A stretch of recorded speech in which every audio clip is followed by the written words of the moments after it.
కారుమూరి వెంకటరెడ్డి పవన్ కళ్యాణ్ గారికి పద్దాక జ్వరం వస్తుంది, చిత్రచికిత్స అంటాడు, ఎందుకు ఆ మాత్రం దానికి మంత్రి పదవి రాజీనామా చేసేయచ్చు కదా, మీ తమ్ముడు మీ అన్నకో లేకపోతే వేరే వాళ్ళకి ఇచ్చేయచ్చు కదా అని చాలా వ్యంగ్యంగా మాట్లాడుతున్నారు. ఏమంటారు దానిపైన మీరు?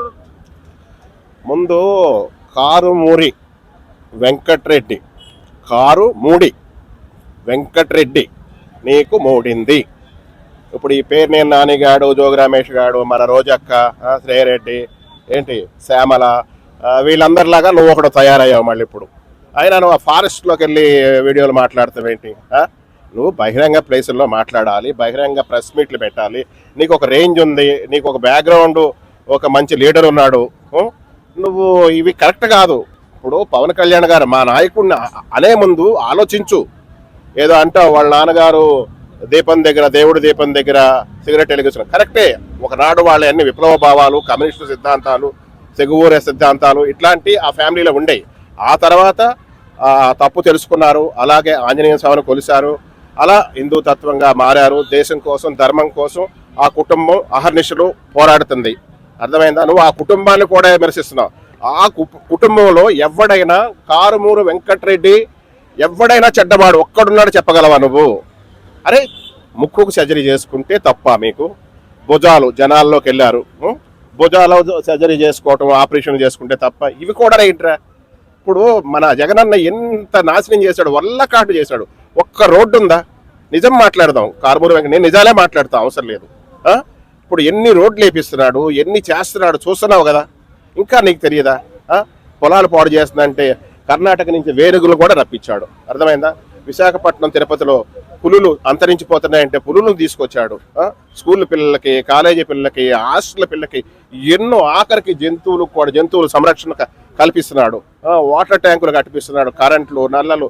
ఒకటా రెండా? ఆయన ఒక ముఖ్యమంత్రి కూడా చేయలేని పని ఆయన చేస్తున్నాడు. అహర్నిశలు ఆయనకిచ్చిన ఆ ఒక్క పోస్టులు, గ్రామీణాభివృద్ధి కానీ, అటవీ శాఖ కానీ, పంచాయతీ కానీ, ఇవన్నీ శాఖలన్నీ కూడా అంత ఇదిగా న్యాయం చేస్తున్నాడు. ఆరోగ్యం పోగకపోయినా సరే చెయ్యి. ఇంకా ఎవరన్నా మీరు మీ పార్టీ వాళ్ళు అరే అదే ఎంతో కష్టపడుతున్నాడు, అంత ప్రాబ్లంలు ఉండి కూడా, చెయ్యి ప్రాబ్లంలు ఉండి కూడా ఎవరితో అన్నా చెప్పి చేయించుకోవచ్చు. ఆయన ఇల్లు ఎందుకు చేస్తున్నాడు? ఇవాళ వైజాగ్లో ఏది ఏనుగుల ఏదో సందర్భం, ఏనుగుల దినోత్సవం అని చెప్పేసి వాళ్ళ ఫంక్షన్ చేసుకున్నారు. అక్కడ కూడా ఆయన వెళ్ళాడు. ఎంతో గ్రాండ్గా చేస్తున్నారు. ఇవాళ నువ్వు ఇక్కడ మీరు చెప్తున్నాను, జగన్ రెడ్డి గారు అమరావతి రోడ్స్ అని, కాలనీలని ఓపెన్ చేస్తున్నారు చంద్రబాబు నాయుడు గారు. అట్లాంటి టైంలో నీ పక్కనే అమరావతికి పక్కనే కర్నూలులో ఇవాళ నువ్వు యాత్రలు ఎవరినో పరామర్శిస్తాక మళ్ళీ వెళ్ళిపోయావు. అది కరెక్టేనా? అంటే నువ్వు ఎందుకంటే నాకు తెలుసు రాజకీయ పరంగా అక్కడ జనం, ఇక్కడ జనం గుంటూరు వెళ్ళకూడదు, అమరావతి వెళ్ళకూడదు.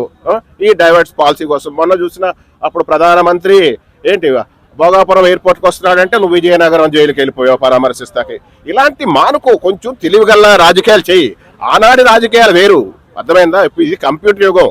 కంప్యూటర్ యుగంలో ఏంటంటే మన చేతుల్లో వైకుంఠం ఉంది, పోను ఇమీడియట్లీ అన్ని తెలిసిపోతున్నాయి. ఇంకా నువ్వేంటో నువ్వు చదువుకుంది కూడా ఏదో ఇంటర్మీడియట్ అంటారు. అలాగే సార్లు పెద్దగా నీకు నాలెడ్జి లేదు, ఎందుకంటే నీ నాలెడ్జి వేరే.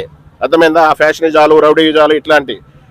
కారుమూరి వెంకటరెడ్డి కొంచెం తెలుసుకో, మన జగనన్న గురించి తెలుసుకోండి. మీరు రెడ్డి అంటారు, అక్కడేమో కాపులనేమో బలిజోళ్ళని మీ ఇళ్లలో కూడా రానివ్వరు. ఇక్కడేమో మన కాపు గ్యాంగ్ అందరినీ ఉపయోగించుకుంటారు.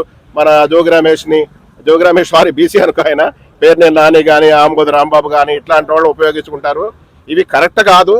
మా నాయకుడిని అనే ముందు చాలా ఆలోచించుకో 100%. బార్డర్లో సైనికులు, ఇక్కడ అండర్ గ్రౌండ్ లో జన సైనికులు.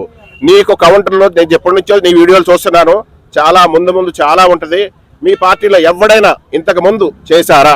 అరే మెగా డిఎస్సి అంటారు. మెగా డిఎస్సి మీ పార్టీలో ఏనాడన్నా 5 ఏళ్లలో ఒక్కటైనా జాబ్ క్యాలెండర్ రిలీజ్ చేశారా? మళ్ళీ సెకండ్ జాబ్ క్యాలెండర్ రిలీజ్ చేస్తున్నారు. ఆల్రెడీ రెడీగా 16,000 జాబ్స్ ఇచ్చారు. మళ్ళీ ఈ ట్రిప్ 30,000 ఎన్నో ఇస్తున్నారు. చక్కగా కష్టపడుతున్నారా? అమరావతి కడుతున్నారా? కట్టి అమరావతిని ఆనాడు 3 రాజధానులు అన్నా 3 ముక్కలు చేసావు. మళ్ళీ నువ్వు ఓడిపోయిన తర్వాత ఏమో 6 రాజధానులు మొదలుపెట్టావు. మచిలీపట్నం అంటావు, గుంటూరు అంటావు. ఏంది ఇది? ఒక మంచి నిర్ణయానికి కట్టుబడండి. రాష్ట్రాన్ని అభివృద్ధి చేసేలాగా, రాష్ట్రాన్ని బాగు చేసేలాగా ప్రయత్నాలు చేయండి. ఇప్పుడు మీ కార్యకర్తలకి ఇప్పుడు ఎన్డీఏ గవర్నమెంట్ ప్రభుత్వం మీ కార్యకర్తలకు ఏమైనా చేయట్లేదా? మీకేమైనా చేయట్లేదా? పనులు అడగండి, ప్రశ్నించండి, పనులు చేసుకోండి. అంతేగాని జరిగేది ఇప్పుడు మళ్ళీ దాన్ని అడగ మా విజన్ అంటావు, మా జగన్ అంటావు, అంతా నీ పేరు, నీ బ్రాండ్ ఒకటి ఉండిపోవాలి అని చూస్తావు జగన్ గారు. మీరు ఇవి కరెక్ట్ కాదు. ఒకసారి అడ్డొచ్చావు, అయిపోయింది. కడుతున్నారు, ఆల్రెడీ ఓపెనింగ్ అయిపోతుంది. అమరావతి 100% కంప్లీట్ అయిపోద్ది. పోలవరం కంప్లీట్ అయిపోద్ది. ఎందుకంటే ఇవాళ పవన్ కళ్యాణ్ గారు కూడా మెయిన్ పార్టీ అక్కడ ఉన్నాడు. తప్పు జరిగితే మామూలుగా ఉండదు, అర్థమైందా? చెప్పు తెగ్గొడతాడు ఎవరిదైనా సరే. గుర్తుపెట్టుకోండి, కంపల్సరీ ఆంధ్రప్రదేశ్ అమరావతి దేవతలు తిరిగిన రాజధాని ఎలా ఉంటదంటే అంత గ్రాండ్ గా ఉంటది. మీ ఊహలకు కూడా అందదు, తెలుసు ఆల్రెడీ. ఎందుకంటే అమరావతి పూర్తయిందా, పోలవరం పూర్తయితే మీకు మీకు భవిష్యత్తులో పుట్టగతులుండవు, మీకు మీ పార్టీకి. అర్థమైందా? కానీ ప్రజలు కూడా చెప్తున్నా, దయచేసి మీరు కొంచెం జగన్ అన్న నమ్ముతున్నారు.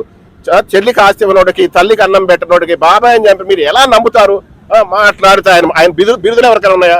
గులకరాయ, కోడికత్తి, రఫరఫ, గొడ్డలి, ఎన్ని బిరుదులు, ఎన్ని వారు అయినా ఇంకా మీరు మాట్లా దగ్గరకు తీసుకుని జగన్మోహన్ రెడ్డిని, కోటమిరెడ్డి ఏం రెడ్డి అని రెడ్డి నేను కొంచెం నోటు దోలు తగ్గించుకుంటే మంచిది. నువ్వు డైరెక్ట్గా ఏదైనా ప్రెస్ మీట్లు పెట్టి మాట్లాడు. ఏంటి పొలాల్లోకి వెళ్ళి మాట్లాడే ఆ వీడియో ఒకటి నేను చూశాను. ఇదిగో ఇట్లాగా నేను సోషల్ మీడియా ముందుకు వచ్చి మాట్లాడుతున్నాను. నా నాయకుడిలాగానే మేము నిజాయితీగా ఉంటాము. చూడు, జన సైనికులు ₹1 ఆశపడడం గుర్తుపెట్టుకోండి. ఫండ్స్కి ఆశపడడం, లంచాలకు ఆశపడడం. మేము ప్రజల కోసం కష్టపడతాం, దేశం కోసం, ధర్మం కోసం, సనాతన ధర్మం కోసం, భారతదేశ రక్షణ కోసం ఎనీ టైం మేము కష్టపడతాం. కోమటిరెడ్డి వెంకటరెడ్డి, ఏమిరెడ్డి రెడ్డి.